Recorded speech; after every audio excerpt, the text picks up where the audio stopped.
NBA World Championship Series. The Philadelphia 76ers. It's 1980, and the NBA Finals are airing at 11:30 p.m. on tape delay. That's right. The biggest games in basketball were deemed so worthless by TV networks that they showed them after midnight, competing with late-night infomercials.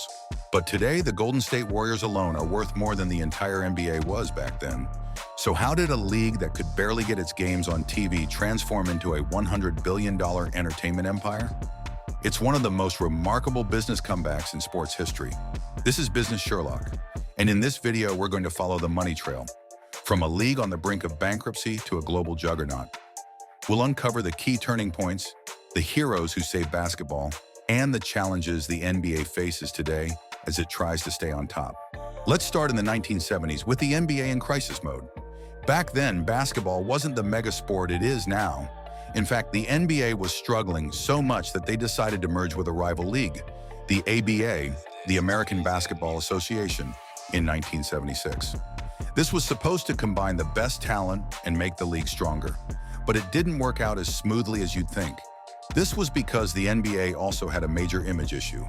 Empty seats in arenas, rumors of rampant drug use among players, and an overall lack of mainstream appeal. Major sponsors stayed away, and even some teams were barely scraping by financially. Basketball just wasn't capturing the attention of everyday Americans. But the NBA got a lucky break. CBS, one of the major TV networks, took a risk on them. They decided to broadcast NBA games live, but with a twist. They wouldn't just show basketball, they'd turn it into a story. CBS focused on building characters, rivalries, heroes, and villains. They understood something fundamental about sports marketing. People don't just watch for the game, they watch for the drama. Then just when the NBA needed its stars, two players arrived who changed everything: Larry Bird and Magic Johnson. They weren't just talented, they had a rivalry that was practically made for TV.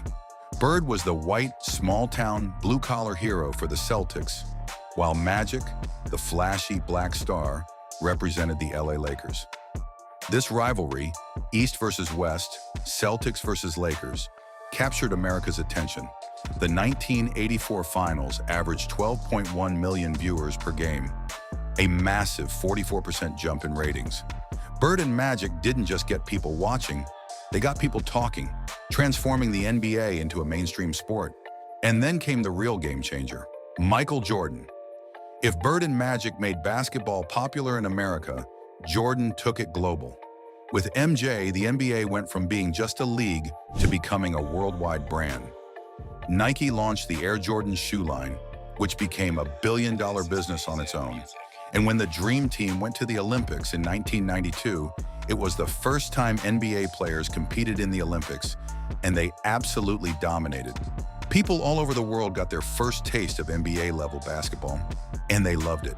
By the time Jordan retired in 1998, NBA revenue had jumped from around $100 million in the 70s to about $2 billion. Jordan had shown that a single player could elevate the league's brand globally.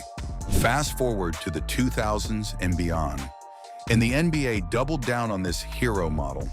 Stars like Kobe Bryant, LeBron James, and Steph Curry became cultural icons, not just basketball players. So that brings us to the current state of the NBA. The NBA today is a money-making machine. The league pulls in over $10 billion annually.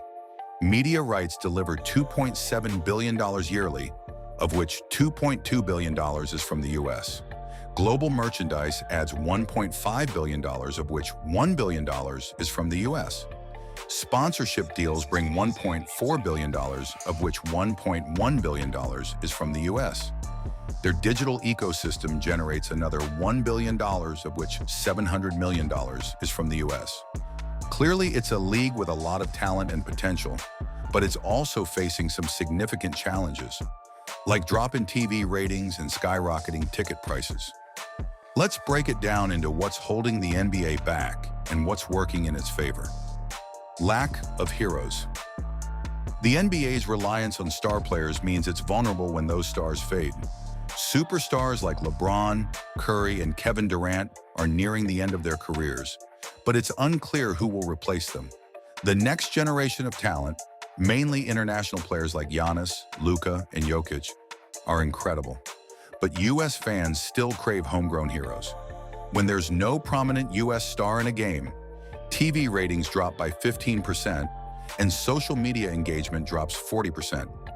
The NBA is pushing to make these players more relatable through shows like Starting Five, hoping to deepen fan connections. Only time will tell if these new heroes can sustain the NBA. Challenges with the product. Despite the talent, there are issues hurting the on-court experience. Inconsistent refereeing frustrates fans, especially in close games, where too many free throws kill the game's momentum. Another issue is load management. Joel Embiid, for instance, sits out games to stay healthy, which makes sense for players, but leaves fans feeling shortchanged.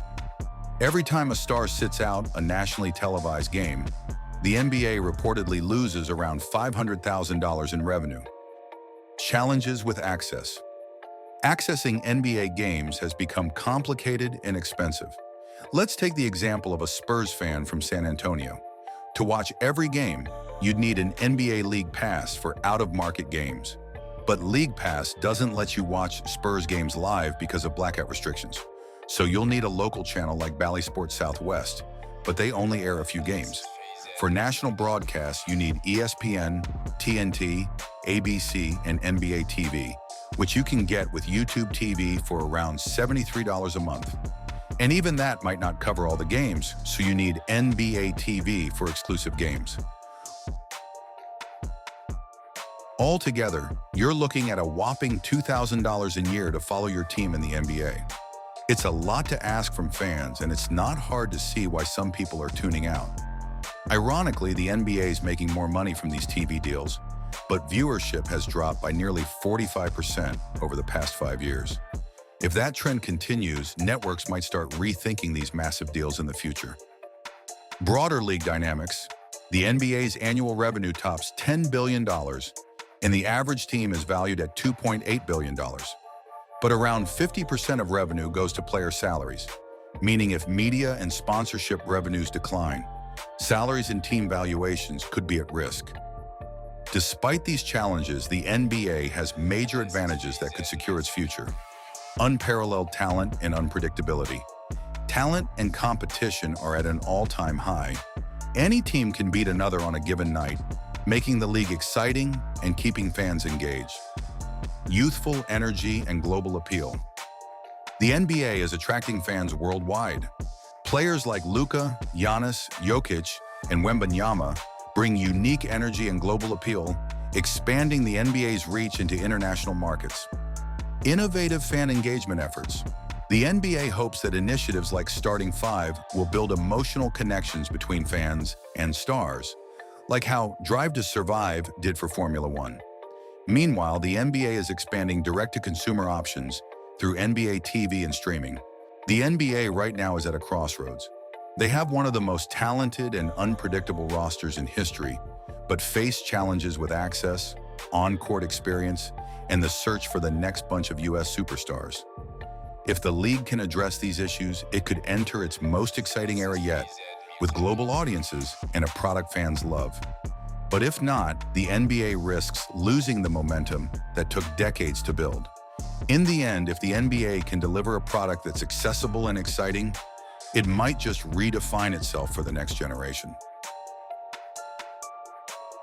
If you like that deep dive, slam dunk on that subscribe button to stay updated on more Business Sherlock investigations. Till next time, stay curious and stay ahead of the game.